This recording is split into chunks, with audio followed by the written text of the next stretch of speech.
ప్రేమ గొప్పదైతే చరిత్రలోని సమాధుల్లోని కనపడాలి గాని పెళ్లి చేసుకుని పిల్లల్ని కని ఇళ్లల్లో కనపడితే దాని విలువ తగ్గిపోదు. అందుకే ప్రేమెప్పుడు చరిత్రలోనే ఉంటది, దానికి భవిష్యత్తు ఉండదు. ఎడే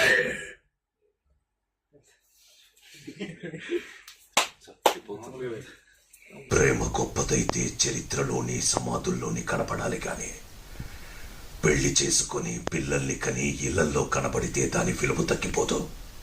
అందుకే ప్రేమెప్పుడు చరిత్రలోనే ఉంటది, దానికి భవిష్యత్తు ఉండదు. ఎడే